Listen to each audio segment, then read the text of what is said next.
क्या है? जूम कर दिए हैं, चालू है।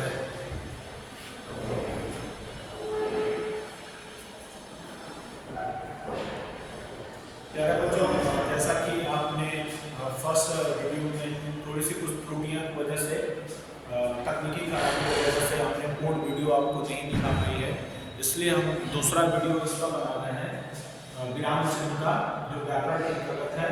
जैसा कि हमने पहले वीडियो में आपको विराम चिन्ह के अर्थ के बारे में बताया है, विराम चिन्ह की परिभाषा को बताई है और कामता प्रसाद जी के अनुसार विराम चिन्ह के भेद कितने होते हैं उसके बारे में हमने आपको बताया है, ठीक है ना। लेकिन पुनः इस वीडियो में हम आपको बता रहे हैं विराम चिन्ह के भेदों के बारे में, ठीक है ना। तो श्री कामता प्रसाद जी के अनुसार एक कवि लेखक हैं जिन्होंने विराम चिन्हों के बारे में बताया है। तो विराम चिन्हों को उन्होंने बताया है कि जितने भी विराम चिन्ह हैं केवल पूर्ण विराम को छोड़कर, केवल पूर्ण विराम को छोड़कर जितने भी विराम चिन्ह हैं वो सब के सब जो है अंग्रेजी भाषा से लिए गए हैं। यानी कि एक क्वेश्चन हमारा यह खड़ा हो सकता है कि विराम चिन्ह कहाँ से लिए गए हैं। तो कामता प्रसाद जी ने हमें ये बता रखा है कि विराम चिन्ह में पूर्ण विराम को छोड़कर जितने भी विराम चिन्ह हैं वो सबके सब कितने किससे लिए गए हैं, अंग्रेजी भाषा से लिए गए हैं। पहला क्वेश्चन तो ये।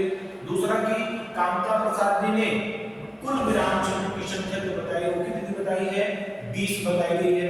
20 बताई है तो एक क्वेश्चन यह भी तैयार हो सकता है कि पूर्ण विराम को छोड़कर अंग्रेजी भाषा से जितने भी विराम चिन्ह लिए गए वो कितने हैं, तो 20 विराम चिन्ह है, ठीक है ना। ये चीज है। अब एक चीज आप ध्यान रखिएगा बेटा कि क्लास वाइज आप अगर 6 के विद्यार्थी हैं, 7th के विद्यार्थी हैं, 8 के विद्यार्थी हैं तो अलग अलग में, यानी 6 के विद्यार्थी हैं तो आपको 14 विराम चिन्हों को पढ़ना होता है। 7th के यदि विद्यार्थी हैं तो आपको 15-16 विराम चिन्हों को पढ़ना होता है। और अगर 8 के विद्यार्थी अगर आप हैं तो लगभग 20 विराम चिन्हों को आपको पढ़ने के लिए मिलता है। जैसा कि हमने आपको बताया यहाँ विराम चिन्हों के प्रकार, विराम चिन्हों के प्रकार जैसे एक एक करके हमने लिख दिया है। जैसे देखिए अल्प विराम है। एक चीज और ध्यान रखिएगा कि हमने विराम चिन्हों के निशान भी बनाए, चिन्ह भी बना रखे हैं। उन चिन्हों को देखिए अल्प विराम का चिन्ह हमने बना रखा है जिसको अंग्रेजी में आप लोग बोलते हैं सेमीकोलन।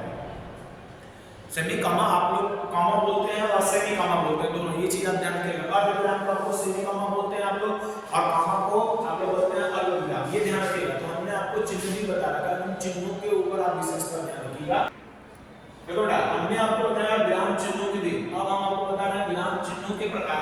तो 20 प्रकार आपको बताए गए हैं, जिसमें पहला है अल्प विराम, दूसरा अर्धविराम, तीसरा पूर्ण विराम, चौथा उपविराम, पांचवा है विस्मयादिबोधक चिन्ह, छठा है प्रश्नवाचक चिन्ह, सातवां है कोष्ठक चिन्ह, आठवां चिन्ह है वो योजक चिन्ह है, नौवां उद्धरण चिन्ह है, 10वां लाघव चिन्ह है, 11वां जो है आदेश चिन्ह है, 12 भोग चिन्ह है, 13 जो है विस्मरण चिन्ह है, 14 जो है रेखांकन चिन्ह है, और 15 जो है वो है पुनरुक्ति चिन्ह, 16वां जो है फिर उच्चारण चिन्ह, 17वां जो है तुल्यात्मक चिन्ह और 18 जो है वो निर्देशक चिन्ह। यानी कि हमने आपको अभी तक 18 चिन्ह, आगे क्लास में जैसे आप जाएंगे वहां पर हम आपको 20 चिन्हों को भी बताएंगे कि 20 चिन्ह कौन कौन से हैं।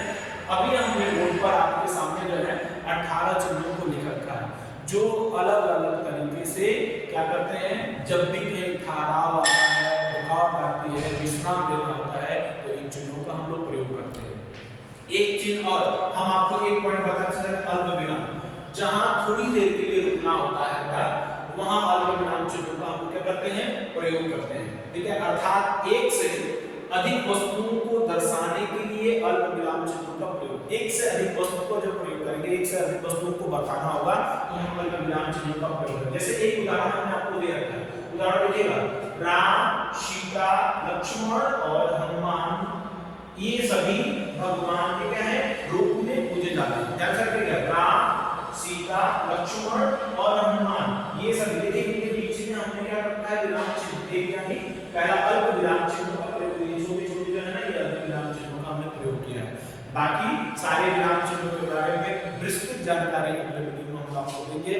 तब तक के लिए आपको धन्यवाद। आप इस विराम चिन्हों को कॉपी में नोट कर लीजिएगा और अपनी समस्या अगर कोई होगी तो उसको लिख भी लीजिएगा। और जब भी क्लास आपका शुरू होता है तो पुनः मैं आपको इस पे जानकारी देंगे।